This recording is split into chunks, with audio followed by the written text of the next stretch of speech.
They're doing. Jim Shannon. Madam Deputy Speaker, this week the Emir of Qatar visited the UK. UN Special Rapporteur Ahmed Shahid has recently reported on discrimination facing Baha'is in Qatar, including forced deportations, arbitrary arrests and blacklisting from the labour market. In the run-up to the World Cup, would the Leader of the House join me and others in urging the Emir to investigate these reports and guarantee Baha'is the rights they are entitled to under the Qatari constitution? Lord President. Well, Madam Deputy Speaker, can I thank you for saving the honourable gentleman up till the end, so he has an audience worthy of his question. He's a huge campaigner on religious rights across the world. I think the Qatar World Cup will be an opportunity for the world to look at Qatar and all that it does, and I hope that we'll take that opportunity to improve human rights and religious freedom within Qatar during the World Cup. Good job. I thank the Lord President for his business statement. I hope the House will now settle down. Statement, the Chancellor of the Exchequer.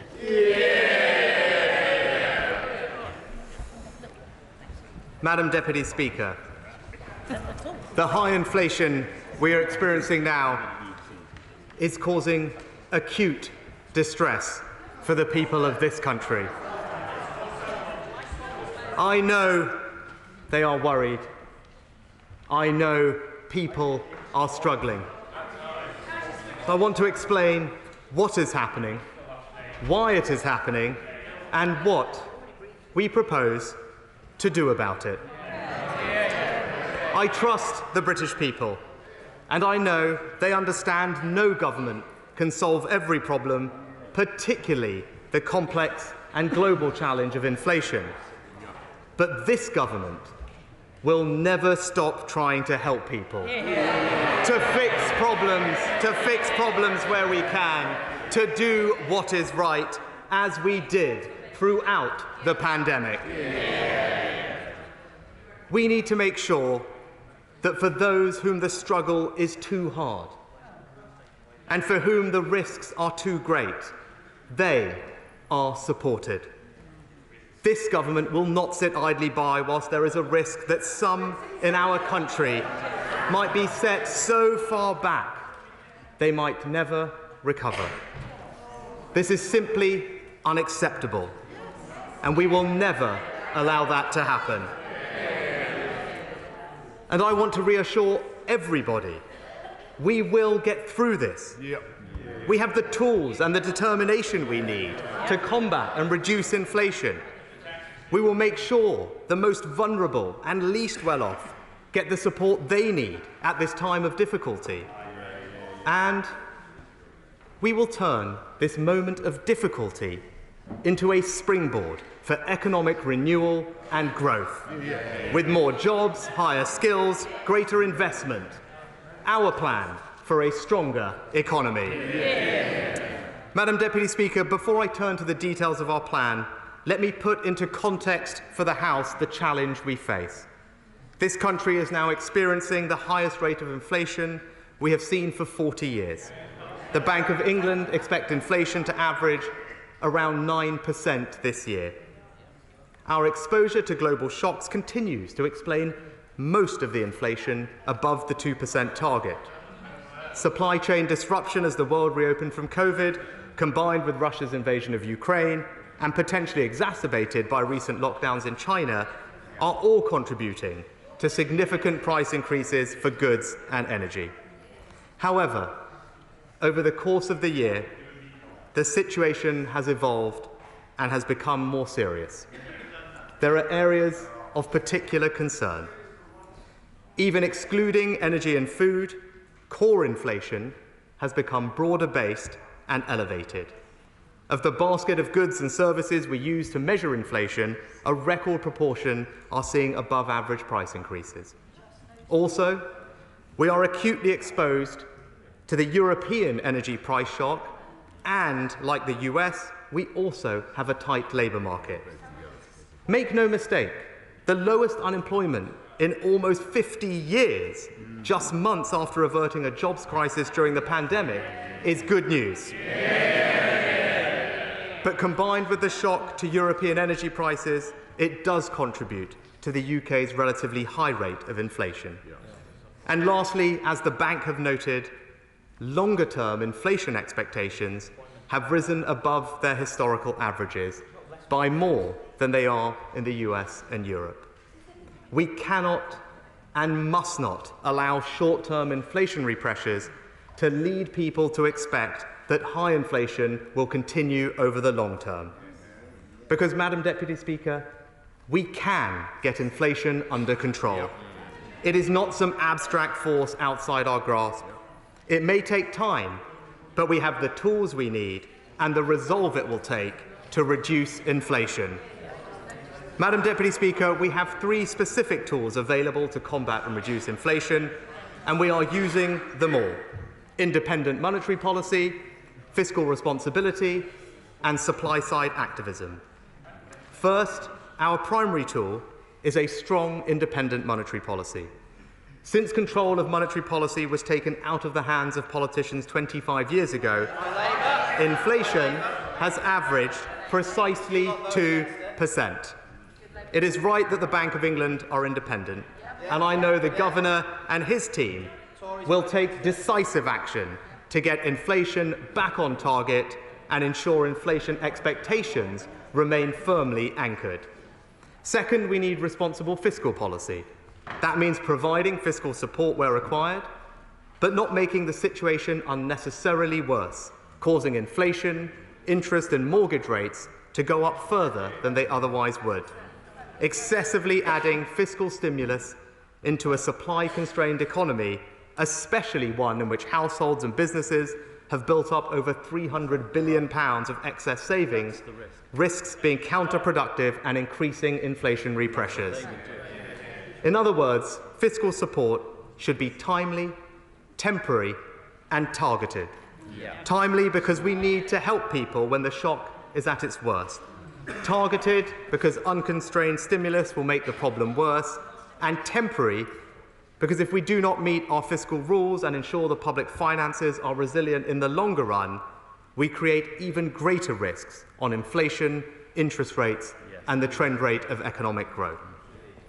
And third, we are taking an activist approach to supply-side reforms. This will increase our productive capacity, ease inflationary pressures, and raise our long-term growth potential.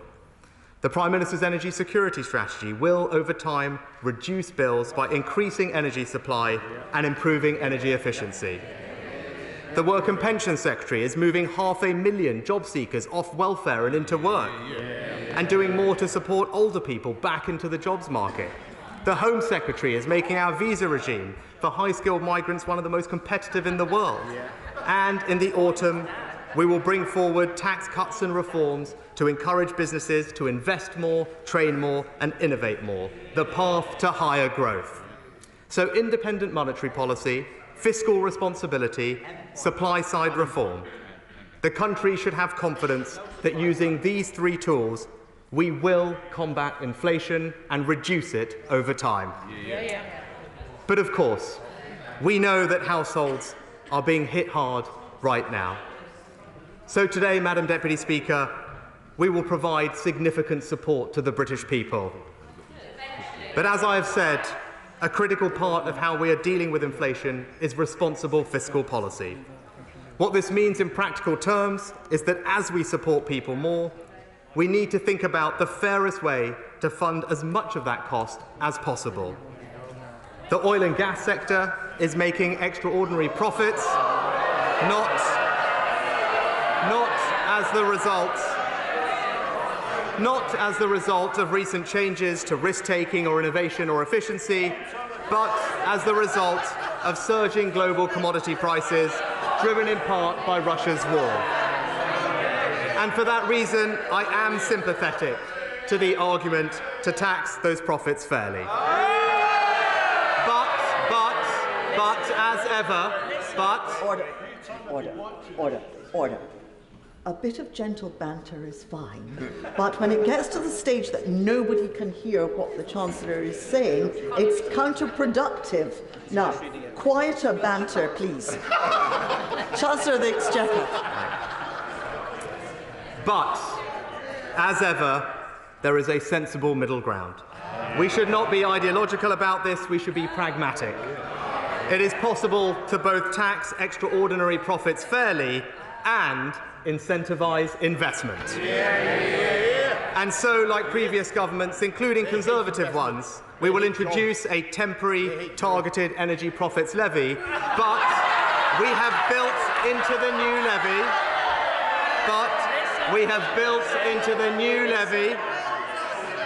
have built into the new levy, a new investment allowance similar to the super deduction. That means companies will have a new and significant incentive to reinvest their profits. The new levy will be charged on profits of oil and gas companies at a rate of 25%. It will be temporary, and when oil and gas prices return to historically more normal levels, the levy will be phased out with a sunset clause written into the legislation. And crucially, with our new investment allowance, we are nearly doubling the overall investment relief for oil and gas companies. That means for every pound a company invests, they'll get back 90% in tax relief. So the more a company invests, the less tax they will pay. And we understand also that certain parts of the electricity generation sector are also making extraordinary profits. The reason for this is the way our market works. The price electricity generators are paid is linked not to the cost they incur in providing that electricity, but rather to the price of natural gas, which is extraordinarily high right now. Other countries like France, Italy, Spain and Greece have already taken measures to correct this. As set out in the Energy Security Strategy, we are consulting with the power generation sector and investors to drive forward energy market reforms and ensure the price paid for electricity is more reflective of the costs of production. But those reforms will take time to implement, so in the meantime, we are urgently evaluating the scale of these extraordinary profits and the appropriate steps to take. So, Madam Deputy Speaker, our energy profits levy will encourage investment, not deter it. It raises around £5 billion of revenue over the next year so that we can help families with the cost of living, and it avoids having to increase our debt burden further, because there is nothing noble in burdening future generations with ever more debt today because politicians of the day were too weak to make the tough decisions. Madam Deputy Speaker, I know the whole House will agree we have a responsibility to help those who, through no fault of their own, are paying the highest price for the inflation we face. To help with the cost of living, we are going to provide significant, targeted support to millions of the most vulnerable people in our society, those on the lowest incomes, pensioners and disabled people. First, people on the lowest incomes. Over 8 million households already have incomes low enough for the state to be supporting their cost of living through the welfare system. They could be temporarily unemployed and looking for work, unable to work because of long-term sickness or disability, or on low pay and using benefits to top up their wages. Right now, they face incredibly difficult choices. So I can announce today we will send directly to around 8 million of the lowest income households a one-off cost of living payment of £650. Support worth over £5 billion to give vulnerable people certainty that we are standing by them at this challenging time. DWP will make the payment in 2 lump sums, the first from July, the second in autumn, with payments from HMRC for those on tax credits following shortly after. There is no need for people to fill out complicated forms or bureaucracy. We will send the payment straight to their bank accounts. Our policy will benefit over 8 million households in receipt of means-tested benefits from July. Uprating in that time frame could only be done for those on universal credit. And our policy will provide a larger average payment this year of £650, whereas uprating the same benefits by 9% would be worth only on average £530. There are two further groups who will need extra targeted support. Many pensioners are disproportionately impacted by higher energy costs. They can't always increase their incomes through work, and because they spend more time at home and are more vulnerable, they often need to keep the heating on for longer. And we estimate many people who are eligible for pension credit are not currently claiming it, which means there will be many vulnerable pensioners not receiving means-tested benefits. So I can announce today that from the autumn, we will send over 8 million pensioner households who receive the winter fuel payment an extra one-off pensioner cost of living payment of £300. Disabled people also face extra costs in their day-to-day lives, like having energy-intensive equipment around the home or workplace. So, to help the 6 million people who receive non-means-tested disability benefits, we will send them, from September, an extra one-off disability cost of living payment worth £150. Many disabled people will also receive the payment of £650 I have already announced, taking their total cost of living payments to £800. And I can reassure the House that next year, subject to the Secretary of State's review, benefits will be uprated by this September's CPI, which on current forecasts is likely to be significantly higher than the forecast inflation rate for next year. Similarly, the triple lock will apply for the state pension. Of course, we recognise the risk that with any policy there may be small numbers of people who will fall between the cracks.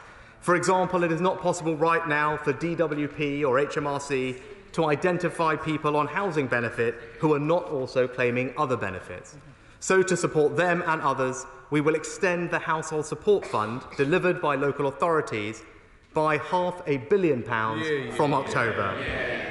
This is a significant set of interventions to support the most vulnerable in our country. We will legislate to deliver this support on the same terms in every part of the United Kingdom, including Northern Ireland.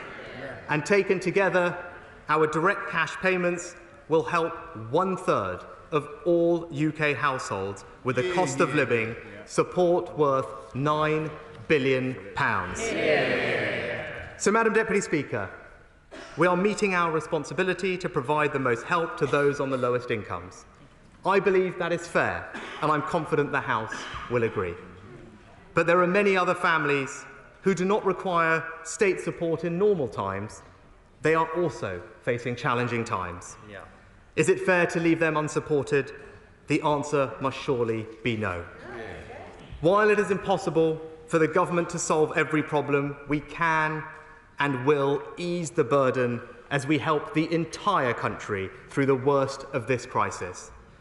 So we will provide more support with the rising cost of energy, and that support will be universal. Earlier this year, we announced £9 billion to help with the cost of energy, including a council tax rebate of £150 for tens of millions of households. And we plan to provide all households with £200 off their energy bills from October, with the cost of that repaid over the following 5 years.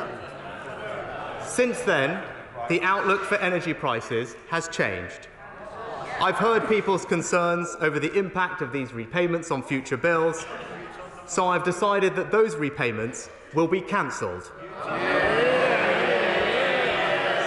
So for the avoidance of doubt, this support is now unambiguously a grant. And furthermore, we have decided that the £200 of support for household energy bills will be doubled to £400 for everyone.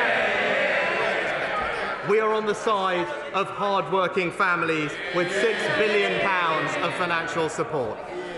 So, Madam Deputy Speaker, to summarise, our strategy is to combat and reduce inflation over time through independent monetary policy, fiscal responsibility and supply-side activism. We are raising emergency funds to help millions of the most vulnerable families who are struggling right now. And all households will benefit from universal support with energy bills of £400 with not a penny to repay. In total, the measures I've announced today provide support worth £15 billion. Combined with the plans we've already announced, that means we are supporting families with the cost of living with £37 billion, or 1.5% of GDP. That's higher or similar than countries like France, Germany, Japan and Italy. And I'm proud to say that around 3/4 of that total support will go to vulnerable households. As a result of the measures we've announced today and the action we've already taken this year, the vast majority of households will receive £550. Pensioners will receive £850. And almost all of the 8 million most vulnerable households in the country will in total receive support of £1,200. And let me put this into context. The House will have noted the news from Ofgem earlier this week. They currently expect the energy price cap to rise in October to £2,800. That implies an average increase in people's bills this year of just under £1,200. The same amount our policies will provide for the most vulnerable people this year. I know there are other pressures. I'm not trying to claim we have solved the entire problem for everyone. No government could. But I hope that when people hear the significant steps we are taking, the millions we are helping, they will feel some of the burden eased, some of the pressures lifted. And they will know this government is standing by them. And Madam Deputy Speaker, in conclusion, supporting people with the cost of living is only one part of our plan for a stronger economy. A plan that is creating more jobs, cutting taxes on working people, reducing our borrowing and debt, driving businesses to invest and innovate more, unleashing a skills revolution, seizing the benefits of Brexit and levelling up growth in all parts of the United Kingdom. The British people can trust this government because we have a plan for a stronger economy, and I commend it to this House. Shadow Chancellor Rachel Reid. Madam Deputy Speaker, after today's announcement, let there be no doubt about who is winning the battle of ideas in Britain. It is the Labour Party. Today it feels like the Chancellor has finally realised the problems that the country are facing. We first called for a windfall tax on oil and gas producers nearly 5 months ago to help struggling families and pensioners. Today he has announced that policy, but he can't dare say the words. It's a policy that dare not speak its name with this Chancellor. And it was Labour that first highlighted the unfairness of this government's buy now, pay later compulsory loan scheme. It shouldn't have taken a rocket scientist to work out that this wouldn't cut it, and we pointed it out at the time. But that is just the mark of this Klarner Chancellor. Announce now, ditch later. Here he is, once again, the Treasury's one-man rebuttal unit, the Chancellor himself. For months, it has been clear that more was necessary to help people bring their bills down. So what took this government so long? Every day that they have refused to act, £53 million more added to Britain's household bills during this cost of living crisis. This government's dither and delay has cost our country dearly. On this side of the House, we welcome the fact that the government is finally acting on our calls to introduce a windfall tax. Absolutely. Our call. And it's good to see the SNP U-turning today too and saying that they also are in favour of a windfall tax on oil and gas profits. Well done to the SNP. Now, Madam Deputy Speaker, it was a painful journey to get the government to this point. First, Conservative ministers said the oil and gas producers are struggling. That was the Education Secretary, I think. But then the BP Chief Executive said that the energy crisis was a cash machine for his business. So they moved to the second defence. Ministers claimed that a windfall tax would put off vital investment. But the industry said that a windfall tax wouldn't even change their plans. So then they said that a windfall tax would be unconservative. So unconservative, Madam Deputy Speaker, that Margaret Thatcher, George Osborne and now this government are doing exactly that. And finally, the Chancellor himself said that it would be silly to offer help now, given that he didn't know the full scale of the challenge. What nonsense. It shouldn't take £500,000 of publicly funded focus groups for the Chancellor to realise that helping families and pensioners is exactly the right thing to do. Now, every day for 5 months, the Prime Minister sent Conservative MPs out to attack the windfall tax and yet defend an increase in taxes on working people. He's made them vote against it, not once, not twice, but 3 times. And for months he's sent his MPs to defend the litany of rule-breaking in number 10 Downing Street set out in the Sue Gray report yesterday. Now, there is a lesson here for Conservative MPs. You can't believe a word that this Prime Minister says. And as long as he is in office, he's going to continue making fools out of each and every one of you. If they keep him there, Madam Deputy Speaker, that is the choice that they are making. Now, the problem, Madam Deputy Speaker, is that you can't fake fairness. You either believe in it or you don't. Labour called for a windfall tax because it is the right thing to do. The Conservatives are doing it because they needed a new headline. And we see that too from all the other things that the Chancellor didn't address today. The non-DOMs keeping their tax privileges while they increase taxes on working people. Young working people paying more, but those who earn money buying and selling stocks and shares not paying a penny more. Contracts handed out to Conservative friends and donors while British businesses miss out. Global tech giants making billions in profits while smaller businesses and the energy-intensive industry struggle with higher bills and higher taxes from the Conservative Party.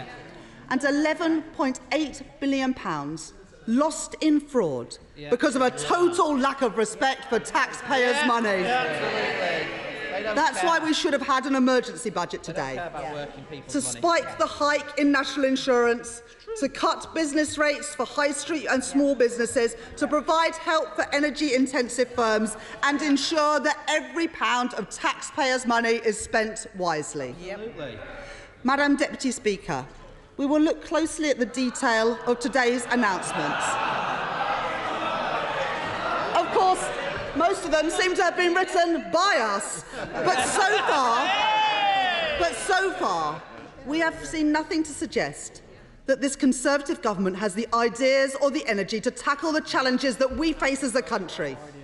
A Labour government would have addressed the underlying weaknesses in our economy so we can stop this spiral of inflation, lift wages and provide greater security for families and for our country. The truth is that they are running our economy and people's living standards into the ground. We are forecast to have the slowest growth and the highest inflation in the G7. This government has weakened the foundations of our economy, leaving us exposed to shocks as we lurch from crisis to crisis. And still they refuse to come forward with a real plan to fix our broken system and provide the security we need to face the future with confidence. That means boosting our energy security too. We need to do much more to reduce reliance on imported oil and gas. That is why Labour's energy security plan includes a programme of home insulation to reduce bills, not just for 1 year, but for years to come, and to get us all the way to net zero. It's why we've urged the government to double onshore wind capacity and to end the delay on nuclear power. Absolutely. And while we're at it, why did this Tory government get rid of our gas storage? Order. It's important that we also hear the Shadow Chancellor. Rachel Reeves. Madam Deputy Speaker, while we're at it, why did this Tory government get rid of our gas storage, which would have left us better protected from wild fluctuations in prices? When will this government provide the strong leadership that this country needs? Now, there are a number of questions for the Chancellor about his announcement today. How many people are still waiting for the support that they were promised in March? A third of the Chancellor's own constituents are still waiting for their council tax discounts. Is it the case that households are still being asked to pay the supplier of last resort costs for those energy suppliers who have gone bust as a result of a decade of failed energy market regulation? Can the Chancellor tell the House how is this package being funded outside of the proceeds of a windfall tax? And if you have more than one home, do you get multiple discounts on your energy bills? Now, I know that the Chancellor has adopted 2 of our ideas today, but can I ask why he has not adopted a third? A cut in VAT on energy bills. It was once touted as the big Brexit bonus, but he's ditched that too. Madam Deputy Speaker, this is a discredited, chaotic and rudderless Conservative government whose policies rarely last more than a few months. We pushed for a windfall tax. They adopted it. We said the buy now, pay later scheme was wrong, and now they have ditched it. This government is out of ideas, out of touch and out of time. When it comes to the big issues facing this country, the position is now clear. We lead, they follow. Right.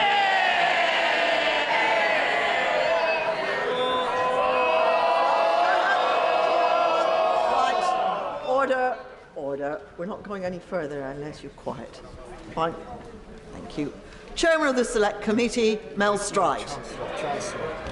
Oh, I beg your pardon. It would be best if I allow the Chancellor first to reply to the Shadow Chancellor. I'm not trying to change the rules. I'm just trying to go a bit faster. What's he going to say? Chancellor of the Exchequer. Thank you. Thank you, Madam Deputy Speaker. I thank the Honourable Lady Opposite for her contribution, albeit her response was based on a fundamental misunderstanding of why now is the right time to act. Since February and March, 3 significant things have changed. The situation in Ukraine has altered considerably from first envisaged. Inflation is now tackling considerably higher than previously expected. And finally, and most importantly, we now have concrete information on the autumn and winter energy price cap. And with this information, we were better able to both design and scale our policies. It is why, with time and thought, our energy profits levy has a very generous investment allowance built into it, not something, the blunt instrument that the party opposite proposed. And that is why, Madam Deputy Speaker, because we were patient, we have been able to scale our support for the problem, which means our proposals are in fact more generous than those offered by the party opposite. Because they rushed it, they got their sums wrong. But, Madam Deputy Speaker, we all make mistakes, and being able to change course is not a weakness, it is a strength. And I won't criticise the party opposite for getting it wrong, just so long as they can acknowledge that with this package, we have got it right. Just briefly, Madam Deputy Speaker, to address some of the specific points. the Honourable Lady, I think, talked about energy security and somewhat bizarrely reflected on the lack of investment in nuclear capacity. Well, Madam Deputy Speaker, this is the government that is correcting the mistakes of the past.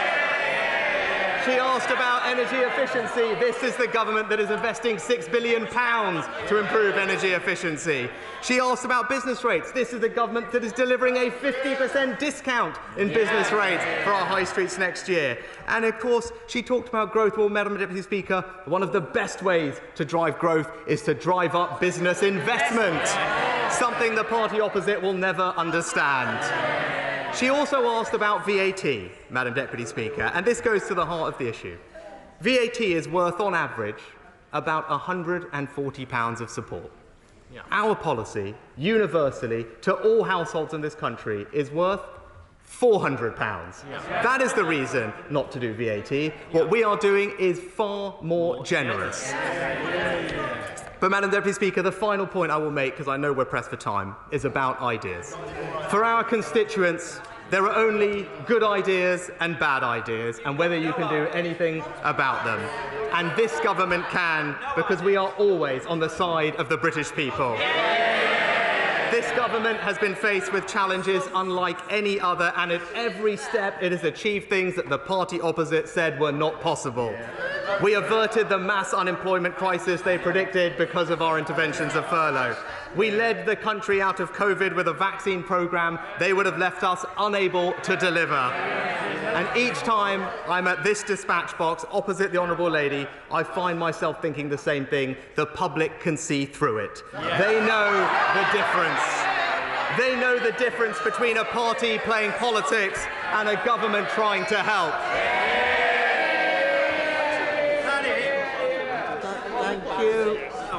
Enough. And now we will hear from the Chairman of the Select Committee, Mel Stride. Thank you, Madam Deputy Speaker.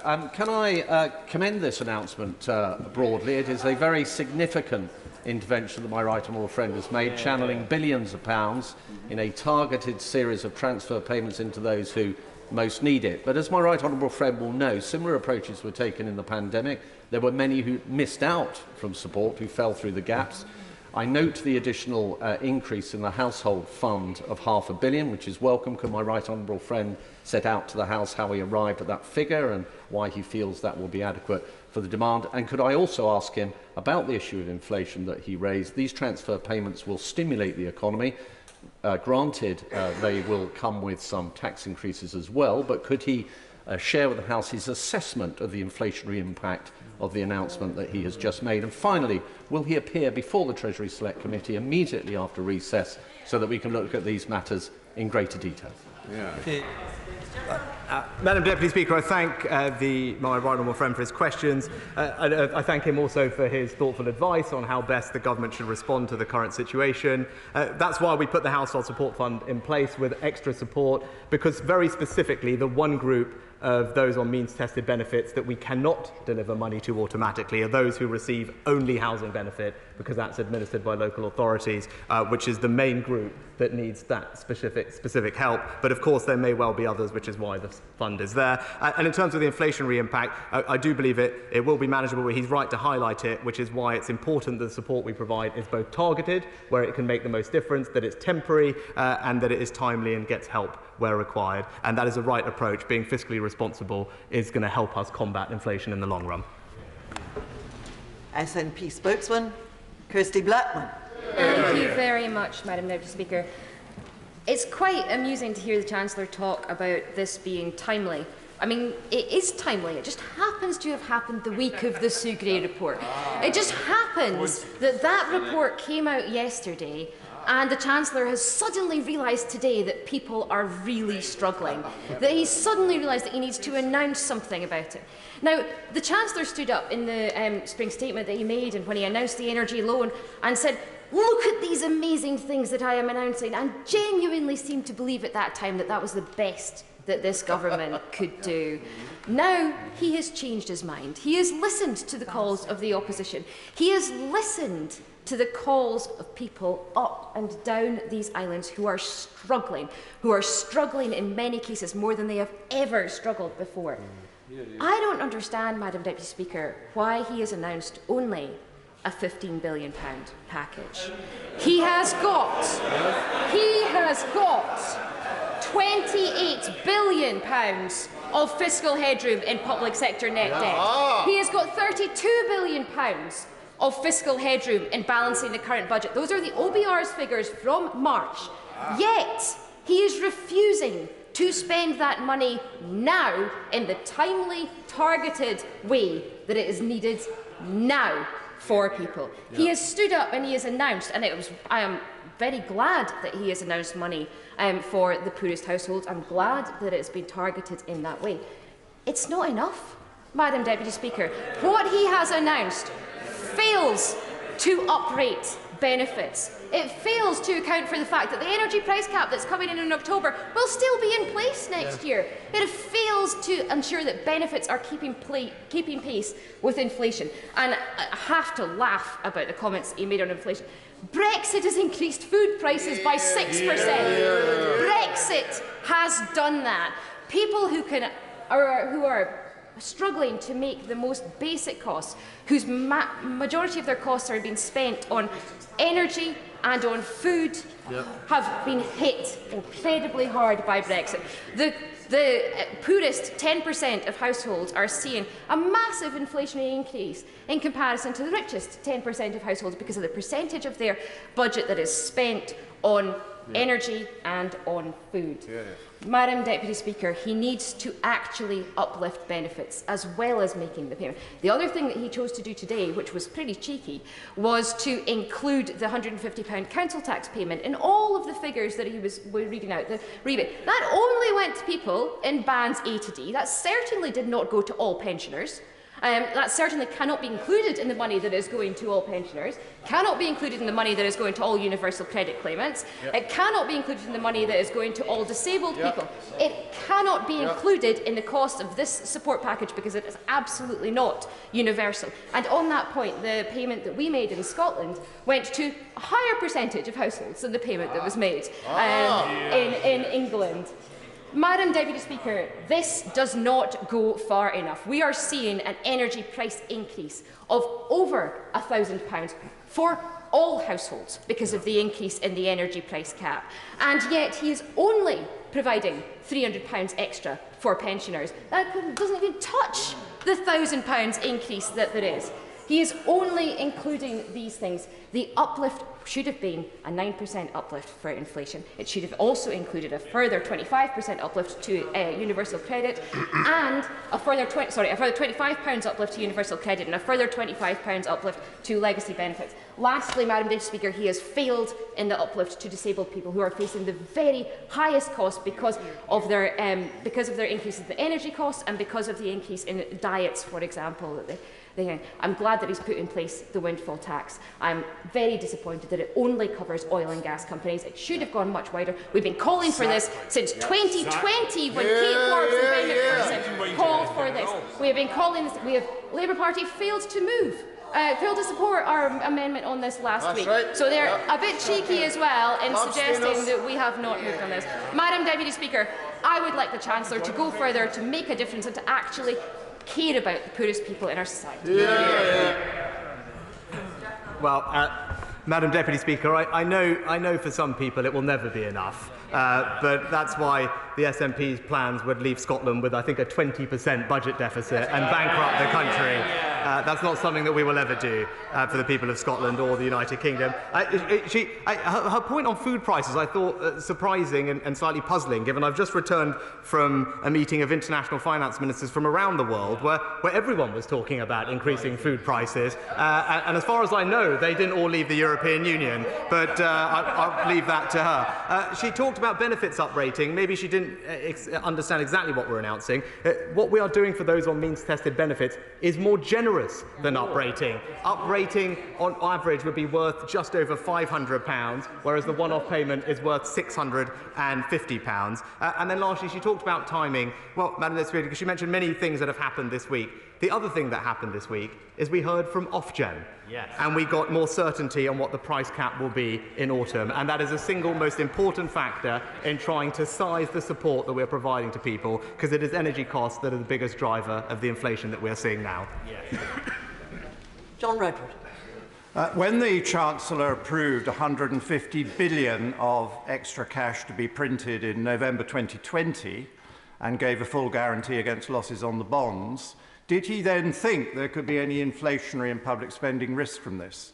I fully support giving back the huge windfall tax he is already collecting on energy, the VAT on fuel, the rip-off at the pumps, and the much enhanced profits tax coming from North Sea oil and gas. That should be given back because people need some relief. But on inflation, what did he think when he printed the money?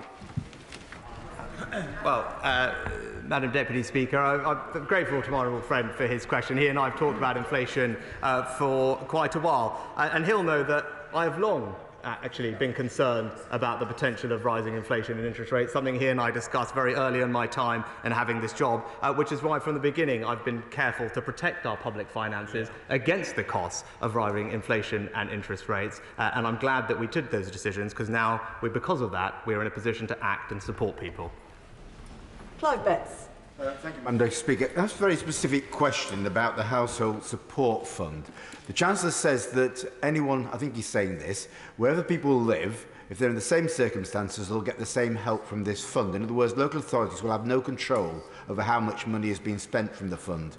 Will he therefore give a guarantee that councils will get, pound for pound, from the government, every pound they have to spend to the people who need it?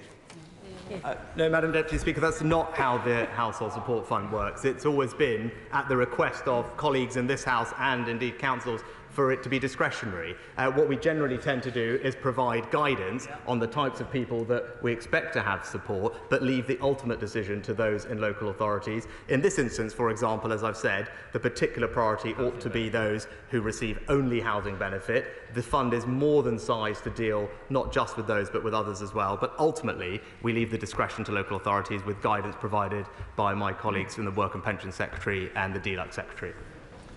David Davis.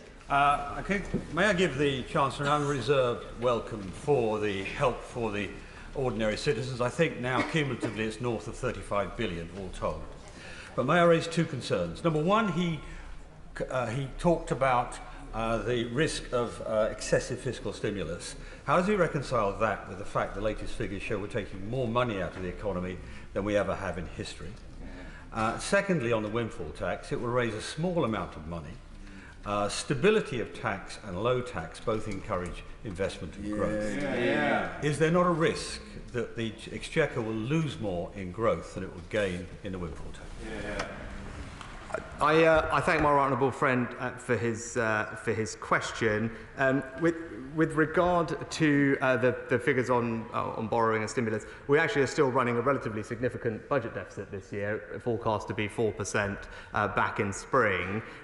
So I wouldn't regard that as particularly tight policy on the fiscal side, and we will further, as I said, add support today. With regard to tax, I do believe it's important to continue to support investment. I believe the way that we've designed the energy profits levy with a doubling of the investment relief in it will mean that companies still have a very strong incentive to invest in the North Sea. Hilary Benn. Thank you very much indeed, Madam Deputy Speaker. People on prepayment meters, many of whom are on the lowest incomes, are still paying more for their energy than people who pay by direct debit. And they are increasingly likely to self-disconnect, to turn off the light and the warmth. When is the government going to act to end this price discrimination against some of the least well-off members of our society? Madam Deputy Speaker, I know my honourable friend, the Energy Secretary, is engaged with all the companies on how best to support people through this. With regards to the support we've announced today, about 7% of households are on non-smart prepayment meters, and we want to make sure that we get their support to them, and that has been taken into account and will be delivered through vouchers. And the remaining the remaining prepayment meters are smart, and the credit can be put straight on those meters, so they benefit. Laura Trott. Thank you, Madam Deputy Speaker. Can my right honourable friend confirm that under Labour's plans, my most vulnerable constituents in Swanley, in Westham and elsewhere will receive £600, but under our plans, they'll receive £1,200?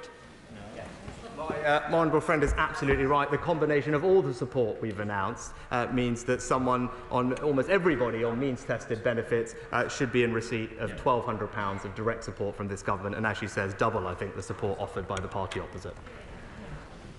Christine Jardine.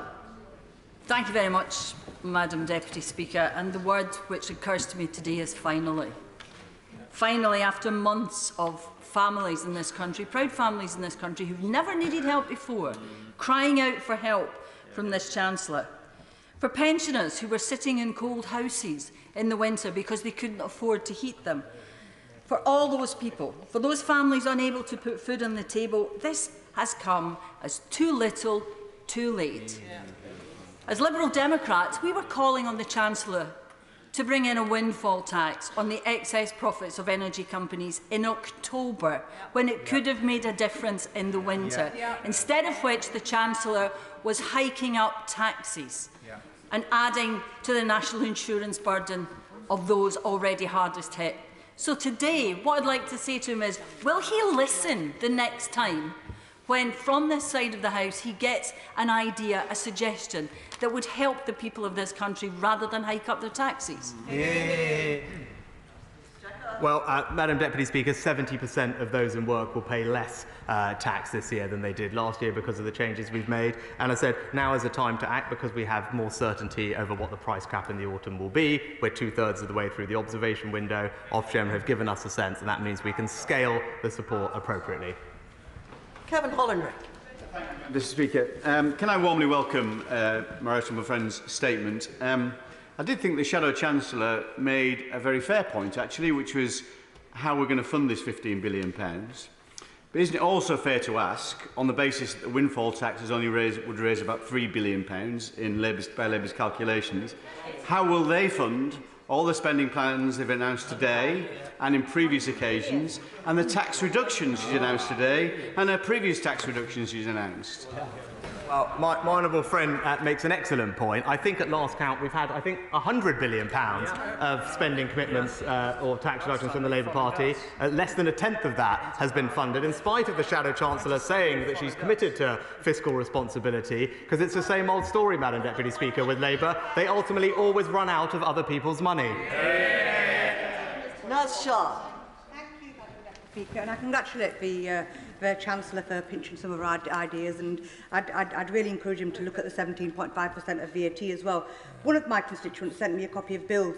January 2021, electricity £10,731.70. January 2022, £48,694.56. 353.745% increase. How is the Chancellor's statement from today and his intervention going to help my businesses in my constituency, because he seems to have left them out? Madam Deputy Speaker, with regard to businesses, we have the Energy Intensive Industry Support Scheme, which my honourable friend, the Business Secretary, is consulting on improving, extending and improving the generosity of. That helps our most energy-intensive industries in the country. David Gifford. Thank you very much, Madam Deputy Speaker. As the Chancellor knows, I have spoken in this House and to himself privately against Labour's proposals for a windfall tax, which I was waiting for the heckle, which, in my opinion, as I believe is shared by the Chancellor, were entirely blunt and too blunt an instrument and frankly punitive for the sake of being punitive. I welcome the Chancellor's support for those most affected by the rising costs, and I welcome his more targeted and specific approach to excess profits in the oil and gas industry and the relief on investment, which is already extensive, as my right honourable friend knows.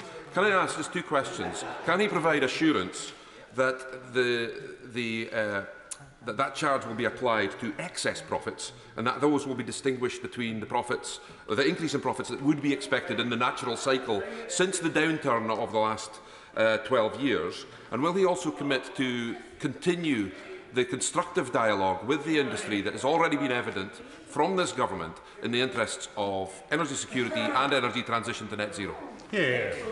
Well, I thank my honourable friend, and he's an excellent champion for the industry, and he's right to be so, because it's an important industry for the success of our future economy, Madam Deputy Speaker. It employs hundreds of thousands of people, it invests an enormous amount, and we want to see that industry succeed. And I know with his support and this government's, we will make sure that that happens. Gavin Newlands.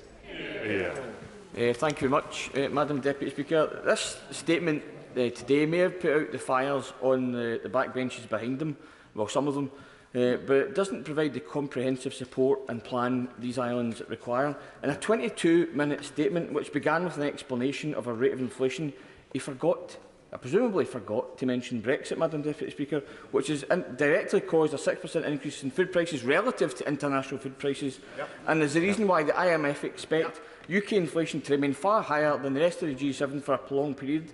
So we've heard the wholly inadequate firefighting today. What's his plan for the medium to long term? Madam Deputy Speaker, as I spelled out, over the long term, through responsible fiscal policy, independent monetary policy and supply-side activism, we will combat and reduce inflation, and we're making progress on all three fronts. Duncan Baker.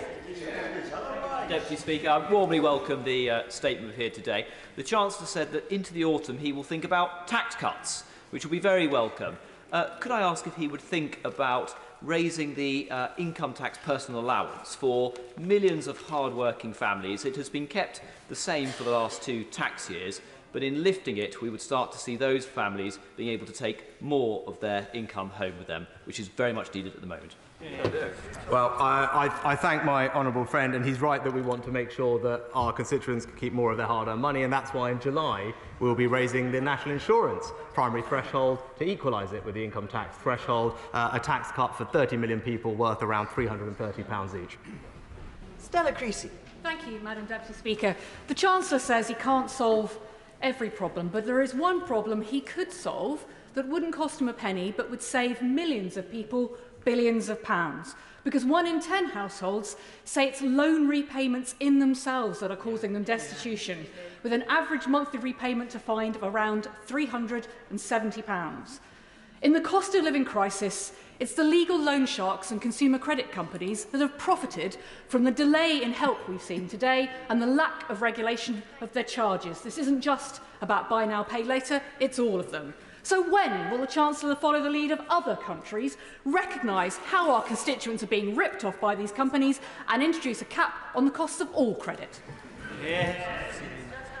Well, Madam Deputy Speaker, my honourable friend, the Economic Secretary, is in regular dialogue with the FCA to make sure the industry is properly regulated. But we also, and he deserves enormous praise for this, introduced last year the Breathing Space programme, which we continue to believe will help people. It provides a space where all payments, statutory debt repayments, are paused to allow families time to work through them and the benefits that that brings.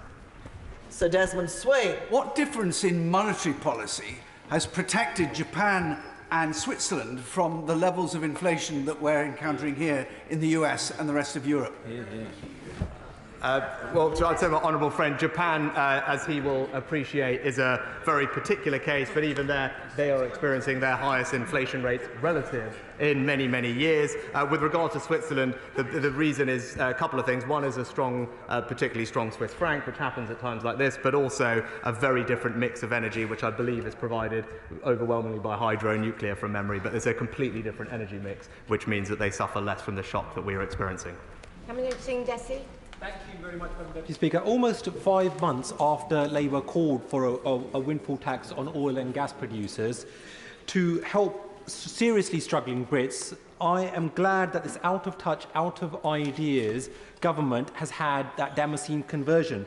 and perform today's screeching U-turn. But it's already too late for many, including many of my Slough constituents, who have been forced into destitution and had to choose between eating and heating. So talking of U-turns, will the Chancellor today perform another U-turn by scrapping the national insurance tax hike, because it is seriously hurting working people, and we are the only G7 country to be taxing working people, so much so that we now have the highest tax burden since the 1960s. Well, Madam Deputy Speaker, 70% of people in work, including, I would imagine, his constituents, will pay less tax this year than last year as a result of the increase in the national insurance primary threshold. That is delivering a tax cut to the vast majority of people, but it's right with those on the broader shoulders do help contribute to funding the NHS properly as it needs. Robert Chenrick. I think there were two tasks for the Chancellor today. The first was to provide support for the poorest households who are facing a period of extreme hardship, and on that front I think the Chancellor has made all the right judgments. Direct payments are simple, easy to administer, and of course are non-recurring, and the experience in the United States was a generally positive one of doing something not dissimilar. The second task, however, is to inject some confidence into the economy, which is facing a recession or a long period of stagnation. On that front, would my right honourable friend agree with me that we need a steady hand from the Bank of England so that there is not further quantitative easing and its inflationary pressures? We do need the supply-side reforms that he alludes to urgently. We need delivery on the energy plan that the Chancellor and the Prime Minister has set out. And we need to think about the tax burden in the years ahead, because the announcement he's made today is heavily redistributive, and that's a good thing for hard-working families and the vulnerable, but it is being paid for by higher taxes on higher earners and businesses, and in the long term, we need to address that. Well, Madam Deputy Speaker, I agree wholeheartedly with my right honourable friend. He makes excellent points, and he can expect from me and this government we will deliver on all the things that he thinks are important. Stephen Timms. Thank you, Madam Deputy Speaker. I welcome the recognition in the Chancellor's statement that benefit rates have fallen too low in real terms given current inflation. But I wonder if he agrees with me that it's time now to rethink the mechanism through which benefits are uprated. He's referred to the IT problems that have constrained him, and also the level at which benefits are set. Madam Deputy Speaker, I'm sure the Work and Pension Secretary is the best person to talk about the implementation of benefits, but I know the honourable gentleman will know that next year benefits will be uprated by September CPI, most likely subject to review, and will mean that there's a very significant increase in benefits in excess of the rate of inflation next year, which will be very positive for those who are in receipt of them. Natalie Elphick. Thank you, Madam Deputy Speaker. Does my right honourable friend agree that in addition to the vital, significant and welcome help to the cost of living, it is also important to continue to invest and create jobs in the economy?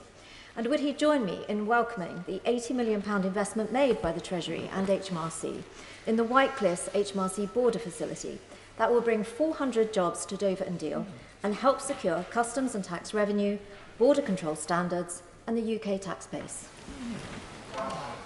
I know this is something that my honourable friend rightly cares passionately about for her community as well, and she's absolutely right. The best way to help people with the cost of living, indeed the best way to help them provide a better life for their families, is through well-paid work. That is why we are so focused on helping people into work and providing jobs. It's worth bearing in mind that someone moving off universal credit and into work is £6,000 a year better off. That is why we are focused wholeheartedly on moving people into work, and my honourable friend, the Work and Pension Secretary, deserves enormous credit for that. Dame Angela Eagle. Thank you very much, Madam Deputy Speaker. If the excess profits of the energy companies persist beyond this year, will the windfall tax persist? Will he actually explain how the sunset clause works, and will he also explain why his super deduction of 130% of investment has so far failed to spark the kind of investment he thought it would, but he thinks that a 90% investment allowance for the oil and gas companies will work? Madam Deputy Speaker, we will put a backstop sunset clause in the legislation with the energy profits levy. It will remain in place until prices return to a more normal level. In the past, that was specified specifically. We will take the time to get that right, but it will not be automatic in 12 months. It will depend on when prices return to a more normal level. Edward Timpson. Deputy Speaker, over and above the up to 30 hours free childcare for 3 and 4-year-olds and 15 hours for disadvantaged 2-year-olds, there's also tax-free childcare that could help alleviate the pressure for many families in Edinburgh and across the country with the cost of living. But only 1 in 5 eligible families take up that scheme, which has led to an underspend of about £2.5 billion over the last 4 years. So what is my right honourable friend going to do to help those families get the support that they're entitled to help them through this difficult time? My honourable friend rightly is passionate about this subject, something he knows a lot about. I can tell him that both the Education Secretary and indeed the Exchequer Secretary are working very hard to try and combat the low take-up of tax-free childcare. It is a generous benefit worth up to £2,000 a year. We want to make sure that everyone who can benefit from it does. Ian Paisley. Thank you very much, Deputy Speaker. You're most generous.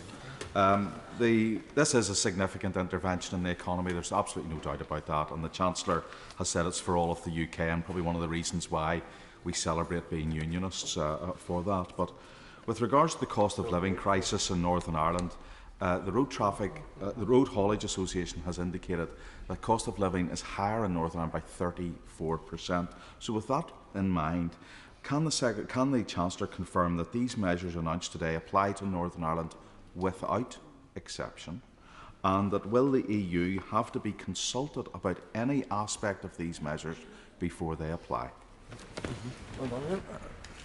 Madam Deputy Speaker, as I said, with all the direct payments through the welfare system, we will take legislative powers to deliver those directly in Northern Ireland where we believe we have the operational capacity to do so. And then with regard to the support through energy bills in the autumn, we are open to exploring how best to deliver that support to those in Northern Ireland. Ordinarily it would be barneted, it's worth £165 million because the energy market, as the Honourable Gentleman will know, is separate to the rest of Great Britain. But if there is a way for us to deliver that support directly, we are open to doing that. We just need to see if there's a mechanism to do so. Sir Robert Neal. Thank you very much, Madam Deputy Speaker. The London Borough of Bromley has the highest percentage of pensioner households in the whole of Greater London. And my right honourable friend's well-targeted initiative will be very much welcomed by my constituents. Equally, of course, in the longer term, inflation is a threat to their pensions and fixed incomes. Can my right honourable friend assure me that we will make sure that, as well as dealing with the immediate pressures now, we will also pursue a policy of non-inflationary growth, and that, above all, surely must come from market and other reforms to improve our comparatively low level of productivity? Will he make that a priority going forward? Well, my honourable friend is absolutely right, and I know he is a champion for the pensioners in his constituency, and he will be pleased, I hope, by their news today that they will receive an extra £300 this winter to help get them through. And his point about the long run is right. My belief is if we can get businesses to invest more, train more and innovate more, spurred on by tax reductions and reforms this autumn, we will be able to drive up our growth and productivity. Lloyd Russell Moyle. Thank you, Madam Deputy Speaker. I welcome that the Chancellor has accepted many of Labour's calls, but for my constituent who is on £1,300 take-home pay, pays a rent of £800, council tax of £100, debt repayments of £100 a month, travel costs of £100 a month, and fuel of £200 a month, he's left with nothing to eat with. He's ineligible for universal credit, and because he lives in a block of rented flats where the landlord redistributes the fuel, will be ineligible for also the fuel rebate. Will the Chancellor give confirmation to councils for their discretionary money that must also prioritise people who live in park homes or people who receive their fuel from their landlords so they can get support as well, because they're currently excluded? I'm very happy to take away that suggestion, Madam Deputy Speaker, when we design the guidance for the discretionary fund. Andrew Bowie. Deputy Speaker, it covers no concern in this House that I have had my concerns over the implementation of a windfall tax on the oil and gas industry. And so can I thank the Chancellor for his engagement with me and with colleagues and my friend indeed from Banff-and-Buchan, and for resisting the ideologically driven smash and grab raid plan that the Labour Party were proposing, and for doubling the investment allowance to encourage people to invest in the North Sea. But there is still worry in the industry and in my constituency. So can the Chancellor commit to coming to the North East of Scotland, meeting with me, meeting with industry leaders, so we can ensure we retain the high-skilled, high-wage jobs in my part of the world and invest in an industry which is driving us towards net zero and making us more energy independent? Well, I thank my honourable friend. He is a champion for the industry, and he's right to be so. I'm very happy to come and meet with him and representatives from the sector, because I share his view that this industry is an important part of our economy, and it's an important part of our future. As he said, it helps us transition to net zero and improve our energy security, and we will support it to do that. Kirsten Oswald. The SNP do support action at last on a windfall tax. And as my honourable friend pointed out, this is something that we first called for in 2020. But energy companies, which are disproportionately based in Scotland, are not the only businesses making excess profits during the pandemic and the crisis period. Did the Chancellor not give any consideration to expanding this tax to other companies unfairly benefiting from significantly higher business, like Serco or Amazon, for instance, to make sure that Scottish industry does not carry a disproportionate burden of funding a UK-wide response? No, Madam Deputy Speaker, we're not giving consideration to that. Where we are giving consideration to, as I said, is the appropriate treatment of excess energy profits being made in other parts of the sector, in the generation side, and as I said, we will examine the scale of that challenge and the right steps to address it. Richard Drax. Madam Deputy Speaker, can I warn my right honourable friend that by throwing red meat to socialists, by raising taxes on businesses and telling them where to invest their money is not the Conservative way of encouraging those who create our prosperity and jobs to do just that?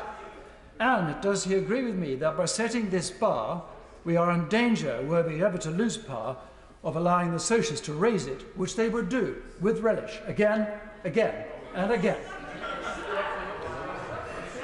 Well, Madam Deputy Speaker, I thank my honourable friend. What I would say to him is I do believe a pragmatic and compassionate Conservative government would act to provide support to the most vulnerable at the time of acute need, and a fiscally responsible Conservative government will look to try to fund as much of that as possible in as fair a way as possible. Seema Malhotra. Thank you, Madam Deputy Speaker. Recent research by 38 Degrees has shown that in Feltham and Heston, 68% are experiencing more expensive energy bills, 78% experiencing more expensive groceries, and 25% has seen household income cut due to the cut in universal credit. This has had a massive impact on the well-being of families and their confidence in the future, and being able to feed and clothe and pay the rent.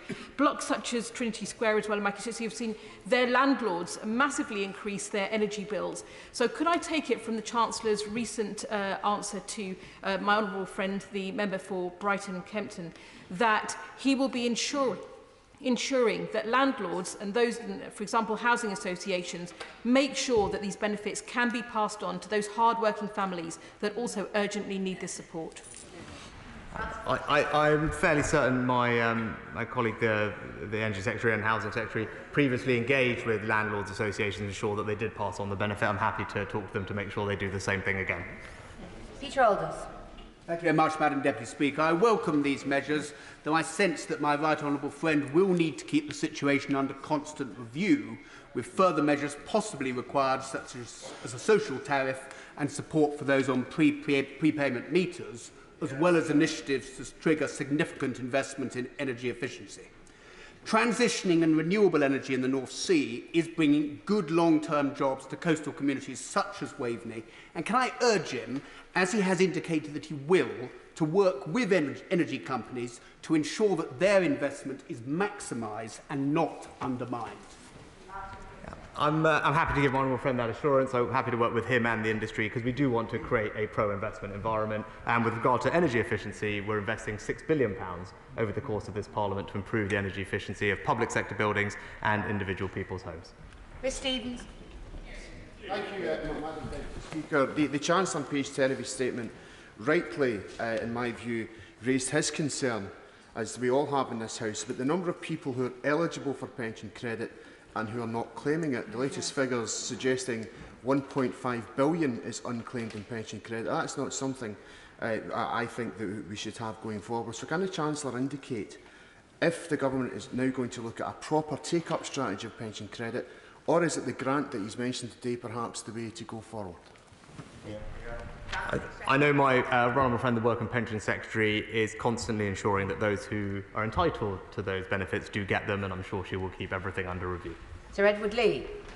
There's ample evidence that the big retailers who dominate the nation's forecourts have not passed on the cut in fuel duty, and we know this from the Platts price.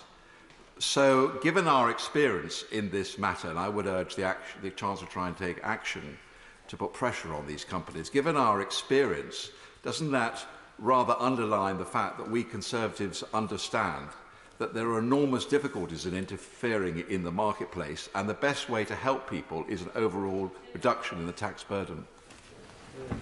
Whilst I broadly agree, my honourable friend, that is the best way over time to help people. In a particular circumstance like this, given the types of people we are trying to help, I believe direct cash transfers are the right way, rather than through the tax system. And I talked to my honourable friend, the Energy Secretary, about the issue he raised. He's right to raise it, and I know my friend, the honourable friend, the Energy Secretary, is very focused on ensuring the fuel duty cut is passed on. Vicky Foxcroft. Thank you, Madam Deputy Speaker. Does the Chancellor now admit he got it wrong excluding disabled people from the Warm Homes discount, which excluded 210,000 people who desperately needed help? And can I confirm that this announcement means that those 200,000 people are now eligible for this? Well, Madam Deputy Speaker, the Warms Home discount is an existing scheme that covers only 3 million households. It is also funded by other bill payers. What we are doing today is exchequer-funded support to all of those on means-tested benefits. So anyone who is on means-tested benefits will benefit from £650. Additionally, those in receipt of any other disability benefits, non-means tested, will receive £150. Thank you, Barty. Madam Deputy Speaker, I thank the Chancellor for this package. Clearly he's a Chancellor that listens and a Chancellor that does. But will my right honourable friend confirm that this government will continue to focus on energy sector reform so that we can meaningfully reduce the impact of energy costs on household bills in Meriden and across the country in the medium and long term? My honourable friend is absolutely right, and that's why the Business Secretary and Prime Minister announced a plan to reform the energy market so we can reduce those bills over time, and also double down on our initiatives to improve the energy efficiency of people's homes, which can save them £200 or £300 relatively quickly. Richard Bergen. Thank you, Madam Deputy Speaker. The windfall tax amounts to just £5 billion, but it could have been well over double that and still left North Sea oil and gas giants with the same profit levels they've had in recent years before they benefited from this price spike. So surely the Chancellor should be doing everything he can to help people struggling. So why is he still letting oil and gas companies keep billions of undeserved profits? I think, Madam Deputy Speaker, that the official Labour Party view was that the windfall tax would raise £2 billion. The way we have structured ours, it will in fact raise £5 billion. It's a significant amount of revenue that will help fund the things that we've announced today. Andrew Jones. Thank you very much, Madam Deputy Speaker. I particularly welcome the support that my right honourable friend is giving to those most impacted by this surge in inflation. But as part of his excellent statement, he highlighted supply-side reforms, which I think will be most important in the medium term, but they will take some time to come through. Could perhaps give a little more information about those supply-side reforms he's intending? Well, my honourable friend speaks with experience on this matter, given his previous roles. But to give him a couple of examples, one we've touched on, which is energy supply and making sure we can improve the supply of energy, but also the labour market, which we know is tight, which is why it's very important that we move people off welfare into work, reform high school migration, and beyond that, whether it's across all sectors where we can deregulate and improve our productive capacity, we will go after all of those opportunities. Lillian Greenwood. Thank you, Madam Deputy Speaker.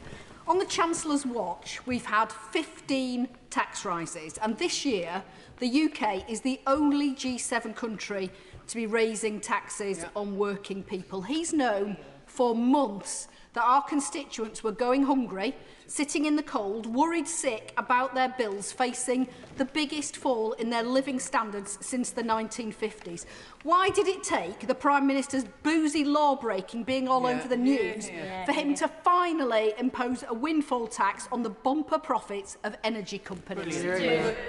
Well, Madam Deputy Speaker, we did act, and that's why there's already £21 billion worth of support to help people with the cost of living this year. We are adding £15 billion to that today, after having more certainty about what energy bills are going to be in the autumn, and that's why we've acted now. And Ken. Thank you, Madam Deputy Speaker. The consumer champion and money-saving expert Martin Lewis met the Chancellor on Monday and published a series of requests that he was making upon the Chancellor. He has since stated that, whoa, just reading this back, I think he was listening. Will my right honourable friend continue to meet consumer champions and respected individuals like Martin Lewis, who will provide independent assessments of policy making and judgments on behalf of some of the most vulnerable in society? And does he further recognise, whilst we have two countries at war in Europe, who are either large food producers or large energy providers, that there will always be a time where we won't be able to answer everyone's demands? Well, my right honourable friend makes some excellent points, particularly his macroeconomic point about the geopolitics we're experiencing at the moment. But I'm very happy to give him my assurance I will continue to engage with consumer champions such as Martin Lewis. Indeed, he's provided thoughtful and interesting suggestions, and I hope he will see that in the package we've announced today, many of those have been met. Matthew Pennycook. Madam Deputy Speaker, why has the Chancellor not provided additional targeted support to the 500,000 communal heating system customers who are not protected by the energy price cap?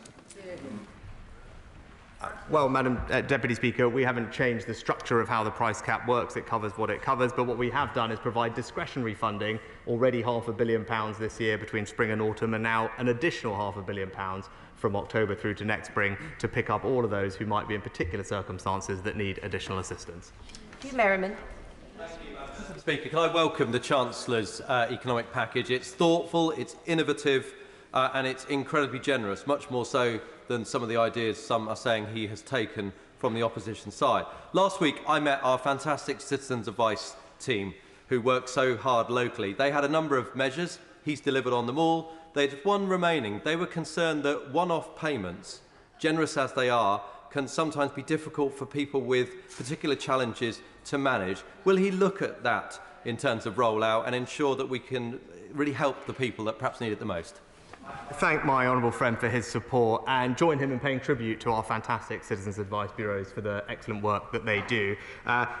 He raises a good point, which is why the payment will be one of the reasons why the payment will be staggered in two tranches. So it won't come all in one go. The first tranche will come in July and the second tranche later in the autumn, and that I think will help address the issue that he raised. Rachel Hopkins. Thank you, Madam Deputy Speaker.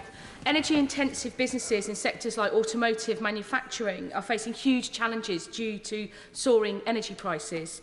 Companies like Vauxhall in Luton South need some specific support to keep plants running efficiently and keep people in skilled jobs. So, can I hear from the Chancellor his commitment to our manufacturing sector and what support he's going to provide to them, as it is so critical to our UK economy? Well, Madam Deputy Speaker, I do believe the sector is important to our future, which is why they're being supported with a very significant tax incentive currently to invest through the super deduction, which we've said we will replace when it expires next spring, with further support. And indeed, our energy-efficient industries benefit from around £2 billion of direct intervention with their energy bills. Mary Robinson. Thank you, Madam Deputy Speaker, and I welcome this statement from my right honourable friend. And particularly I welcome the increase in the Household Support Fund. And this targeted intervention is exactly what people need. Yeah. It will, of course, be going through the councils. We've relied on local councils in the past to distribute these funds, notably during the COVID crisis. Will he have conversations with our councils to ensure that they've got the resources they need for any extra work that they need to do? And will he join me in thanking them in advance for the work that they'll be doing on this? Well, I'm very happy as a former local government minister to join my honourable friend in paying tribute to the fantastic work our councils did during COVID and continue to do to support their residents, our constituents, through the challenges ahead. I'm very happy to tell her that we have a new burdens formula that compensates councils when that is triggered with the funding they need. Dave Dugan. Thank you very much, Madam Deputy Speaker. I don't know if the Chancellor's been to Scotland or if he's been recently, but let me reassure him, we won't be taking any lectures from him on Scotland's viability as an independent state, sitting as he is on his £2.2 trillion sovereign debt built up by him and the party opposite. In terms of the announcement today, what discussions has he had with upstream oil and gas manufacturers like Halliburton and Baker Hughes in my constituency to discuss their future, and the sunset clause that protects energy companies to reducing burdens when prices come down? Where's the sunset clause for ordinary households? How can they know how long that their support will last? Madam Deputy Speaker, as ever, we can keep all the situations under review to providing support for households. But what, as I said earlier, we do know is for the most vulnerable, they're likely, subject to the Secretary of State's review, to see a significant increase in welfare and pension payments next year based on September CPI, significantly in excess of the inflation forecast for that year. Wood. Thank you, Madam Deputy Speaker. The Chancellor's £15 billion package will make a massive difference to a lot of people in Dudley South. But can my right honourable friend tell me what distributional analysis he has made of this package of measures, and how does that compare to the impact of abolishing VAT on domestic energy? Well, my honourable friend makes an excellent point. We have published distribution analysis today, which I will point him to. It shows that the package we've announced is extremely progressive in its nature, with those on the lowest incomes benefiting the most. 3/4 of what we've announced will go to the most vulnerable households, including pensioners, and a flat rate payment has the benefit of being more progressive than VAT, which obviously gives very high or higher tax discounts to those in particularly wealthy or large houses and energy bills. Jessica Morden. Thanks, Madam Deputy Speaker. In acknowledging the government's long overdue U-turns today, and we should be clear that this delay has cost people dearly, can I relay to the Chancellor that this week a local housing association told me they're seeing under 25-year-olds who have shamelessly paid a lower rate of universal credit, using it all on gas and electric bills, made worse by sky-high standing charges, which account for £3.50 out of £10, and particularly high in South Wales. What's the Chancellor doing to address these long-term issues? I know the Energy Secretary is engaged in a conversation with the industry and the CMA and others about ensuring that our energy market works fairly for consumers, and I know he will take these matters as a priority. Smith. Thank you, Madam Deputy Speaker. Isn't a huge risk of increasing tax on business that they will seek to pass that increased overhead back to consumers? And whilst I can see how the energy price cap will protect that from happening for those on mains gas, there is a huge proportion of households in my constituency and businesses who are reliant on domestic heating oil and LPG. What mechanism will my right honourable friend put in place to ensure that businesses with a higher tax burden don't seek to pass that cost back onto those consumers? Well, in general, Madam Deputy Speaker, the evidence from previous iterations of this shows that doesn't happen, and the main reason it doesn't is because these commodities are traded at international prices. So actually, the domestic tax regime doesn't change the price that is being passed on. But I'm very happy to take his point away. Paul Blomfield. Thank you, Madam Deputy Speaker. The Chancellor talked about supporting the most vulnerable, but I think there appear to be questions about his targeting when you look at the detail in the announcement. Everybody accepts that the most effective way of getting support to those most in need would be restoring the universal credit uplift and extending it to those on legacy benefits. So why is he so ideologically opposed to the action that would have made the biggest difference to the hardest hit? Again, I think the honourable gentleman maybe just didn't hear what I said. We are extending the support to all those in means-tested benefits, not just those on universal credit, who account for less than half of all the households on means-tested benefits. What we're doing is more comprehensive than what he's suggesting, and it's in fact more generous, because £650 of support is more generous than uprating, which in aggregate, on average, would only be worth just over £500. Joe Davis. Thank you, Madam Deputy Speaker. Since 2011, the basic state pension has gone up by 35%, and today pensioners across Grantham and Stamford are seeing additional support at this very difficult time.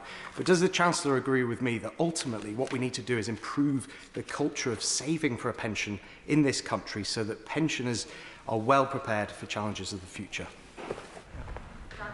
Well, my honourable friend is thoughtful on this topic, and he's right. And that previous governments have reformed auto-enrolment to bring about that change in culture. And I think the advantage we're seeing now with financial technology making it far easier for people to access and direct savings means that I think we should only see that grow, and we will help to encourage it. Munira Wilson. Much, Madam Deputy Speaker. I'm sure the U-turn Chancellor will join me in congratulating the architect of one of his previous U-turns, Marcus Rashford, on his recent engagement. Rashford's campaigning on free school meals reminded us all how vital it is for every child to get a decent hot meal every day when families are struggling to put food on the table. Yet whilst food prices have risen by almost 7% in the last year, funding for infant free school meals has risen by 4 pence, Madam Deputy Speaker, since they were introduced by Liberal Democrats in government in 2014. So how does the Chancellor recommend schools make up the shortfall? By cutting portions for hungry children or sacking teachers? Well, Madam Deputy Speaker, we're continuing to put record amounts into schools' budgets, over £14 billion over the next few years. And actually, we hear a lot from the parties opposite about the tax burden. It's actually, we are funding public services. For all those who are calling for even more investment in our schools or our NHS, at least it's incumbent on them to say how they would fund them. Yes, exactly. Deputy Speaker, I very much welcome the additional measures announced today, which will help many families across Stoke-on-Trent South. However, there's one industry that is in need of more support, and many ceramics producers in Stoke-on-Trent particularly have not been eligible for much of the support announced in the energy security strategy. So will my right honourable friend look at further support that might be offered, particularly to those ceramics producers in Stoke-on-Trent? Well, I thank my honourable friend. He is a brilliant champion for the ceramics industry in Stoke. I've been pleased to meet with him and his constituents on multiple occasions. I know this is something that the Energy Secretary is looking at to ensure that our support for energy-intensive industries gets to the people who need it most, and I will happily mention it to him. Ruth Cadbury. Deputy Speaker, by doubling onshore wind capacity, £6 billion could be saved from household bills. As would our dependence on imported energy, it would contribute towards our net zero targets and create thousands of jobs. So is the Chancellor still blocking the development of onshore wind? Madam Deputy Speaker, if the Honourable Lady looks at the energy security strategy published by the Prime Minister and Energy Secretary, she will see that there is a section specifically about more onshore wind with the consent of communities and making sure they benefit from that development. James Weil. Thank you, Madam Deputy Speaker. With the big increases in energy prices and other bills, my right honourable friend is correct to bring forward these further comprehensive proposals to help the most vulnerable people. And isn't this a response that's rooted in Conservative values, better targeted than the proposals put forward by Labour to help those most in need? And will he also bring that strong focus to delivering the investment, growth and supply-side reform that we need to see? My friend, he's right. This is an intervention that accords with our values, supporting those most in need at a time of acute distress. But he's also right to focus on the long term, because the best way to help people over time and sustainably is to ensure we have a growing economy with more jobs, higher wages and better skills. That's what we will deliver. Alan Brown. Thank you, Madam Deputy Speaker. After the Chancellor's previous announcements of the £150 council tax rebate and the £200 energy bill rebate, there's still 6.5 million households who are classed as fuel poor, 6.5 households where people will be ill and more likely to die early. Now, with the cap rising to £2,800 in October, it's predicted there will be 12 million fuel poor households. Now, some of today's measures are very welcome, but for the most vulnerable, it's just going to keep them standing still. Because of his lack of real action, how many more millions of households are going to go into fuel poverty in October? Hear, hear. Madam Deputy Speaker, as I've said, it is going to be a difficult time with the degree of shock that we're seeing on energy prices, but we know that energy bills on average will increase by about £1,200 this year versus last year, and roughly for those most vulnerable 8 million households, most of them receive support worth around £1,200. Barron. The Chancellor and the Government's absolutely right to recognise that more needs to be done. But I would suggest to him also that generally lower taxes bring forward greater prosperity over the medium to longer term. Given that inflation is going to be less transitory than many believe, and this is what banks were saying only a few months ago, that it was going to be far more, it would only be transitory. Will the Chancellor give consideration to raising the minimum wages ahead of inflation to help the lowest paid, given we have record low unemployment, whilst scrapping the corporation tax increases to help industry pay for that? Madam Deputy Speaker, I'm proud that the minimum wage has gone up this year significantly, putting £1,000 extra into people's paychecks, and actually we have a target long-term to increase it to two-thirds of median earnings, which will ensure that it does tend to rise faster than inflation in normal times. But I'm happy to work with him on making that happen. Rachel Maskell.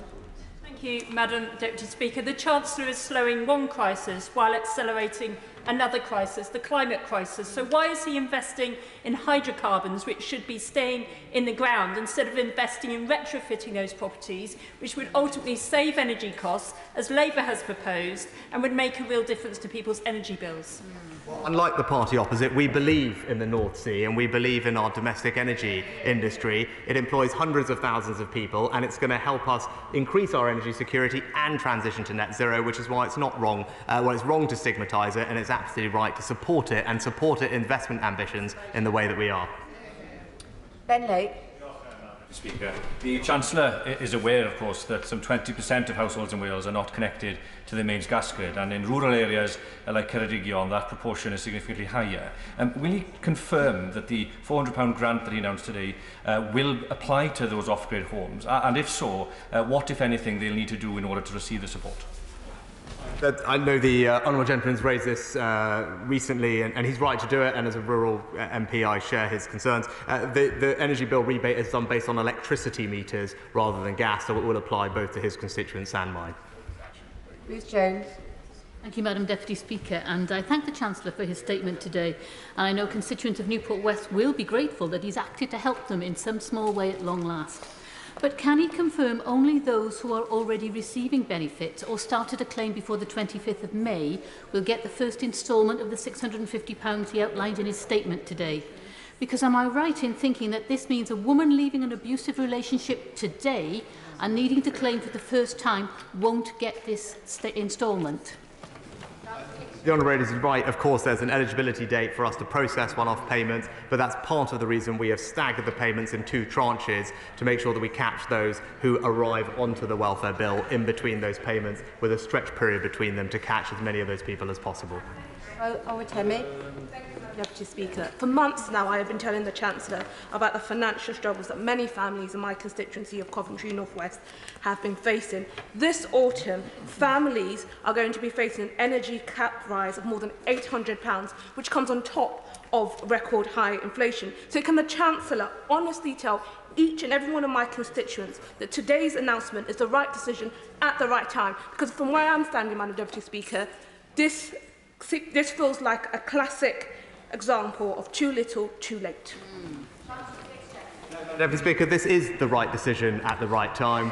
We're providing up to £1,200 worth of support to the most vulnerable third of households in this country, and that is, as I said, roughly similar to the average energy bill increase that we're likely to experience over this year.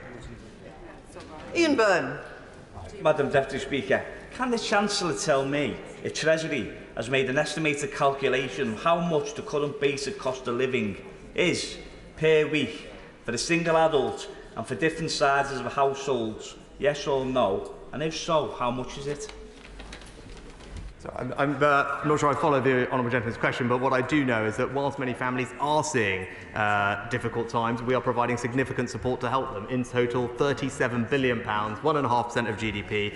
The specific support we've announced today and in February is worth £1,200, up to £1,200 for a typical vulnerable household, a third of the country. Kim Johnson. Thank you, Madam Deputy Speaker. In my Liverpool Riverside constituency, 10 children in a class of 30 are living in poverty. Two-thirds living in working families on poverty wages. The target of one-off payment does not go far enough. And does the Chancellor not agree that increasing welfare benefits in line with inflation and lifting the two-child cap will tackle this problem long-term instead of a sticking plaster on the gaping wound he's proposed today? Again, maybe the Honourable Lady may not have heard the last few times that I've answered this question. What we are doing is more generous than uprating. Uprating is worth, on average, about just over £500. The one-off payment we are providing is £650. Patrick Grady. Deputy Speaker, a number of members today have drawn attention to the fact that the standing charge on prepayment meters is one of the most inequitable aspects of the entire domestic energy circuit, and removing it is a key ask in the letter that he'll have received from the Scottish Finance Secretary yesterday. So when will he get together with the Energy Secretary, with the energy companies, with the regulators and anyone else that needs to bang heads together and remove this unfair charge? Well, Madam Secretary, as I said, the Energy Secretary is extensively engaged with both Ofcom and the industry to make sure we can support people in the best way. Jim Shannon. Mr. Speaker, can I thank very much the Chancellor for his statement and for the substantial financial help that is most welcome, and Northern Ireland will directly benefit, as the Chancellor has indicated. Thank you for that. Can I confirm that there is a mechanisation for the funding which will enable the working poor who are on the threshold of universal credit but don't quite make it? Will the Chancellor consider realigning the threshold for the universal credit with the inflation rate, which will enable those on the border of poverty to stay on their feet and not to be knocked over? Madam Deputy Speaker, that's why, as well as the very generous support for those on means-tested benefits, we also have put in place universal support to ensure that all households receive an extra £200 on top of the £200 we've announced. That will help those people, as well as the discretionary fund that we've established. Patricia Gibson. Thank you, Madam Deputy Speaker. It is right that those companies making billions in excess profits should contribute more tax during these difficult times, and today the Chancellor recognised that by announcing a windfall tax on oil and gas companies.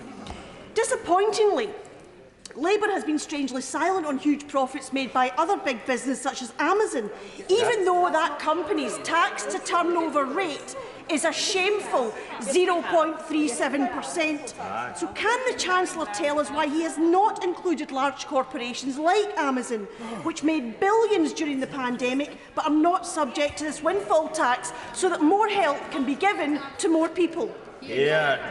Well, Madam Deputy Speaker, when it comes to digital companies, I'm proud that this government has helped work to agree a new international taxation agreement signed by over 130 companies to make sure that we can tax the profits of large digital companies more fairly, and that will come into effect over the coming months and years, and it's something that we should all be proud of and can all get behind. I do believe it's a policy that the Labour Party opposes and would scrap that treaty.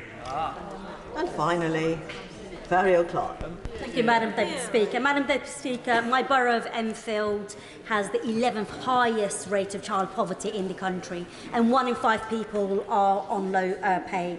So whilst the Chancellor has been dragged kicking and screaming to an inevitable outcome, families have been suffering for months. The measures today, Madam Speaker, are welcome, but they need to be delivered efficiently and effectively. So can the Chancellor therefore outline what steps he will take to speed up the painfully slow council tax rebate, which is causing significant distress to my constituents? Madam Deputy Speaker, I know councils are working as hard as they can to get the payments to people, and of course we remain engaged with them to help provide the support they need to do that as fast as possible. I thank the Chancellor of the Exchequer for his swift answers to the questions following his statement. Point of order, Dame Angela Eagle. Thank you, Madam Deputy Speaker. On a point of order, yesterday during the Prime Minister's statement on the Sue Gray report, the Honourable Member for Caerphilly asked if anyone in Downing Street received a copy of the report the night before it was officially sent to Downing Street, and if any edits were made. The Prime Minister said he did not receive the report in advance, but did not answer the question of whether anyone else in Downing Street did. There's since been further speculation that this official was in fact the Right Honourable Member for North East Cambridgeshire, who doubles up as the Prime Minister's Chief of Staff. Given his unique position as a member of this House, a member of the Cabinet and the Prime Minister's Chief of Staff, can I seek your guidance on if it would be in order to table a named day question asking if he received a copy of the Sue Gray report in advance and whether he sought either successfully or unsuccessfully to make amendments to it? I am grateful to the honourable member for having given me notice that she intended to raise this point of order.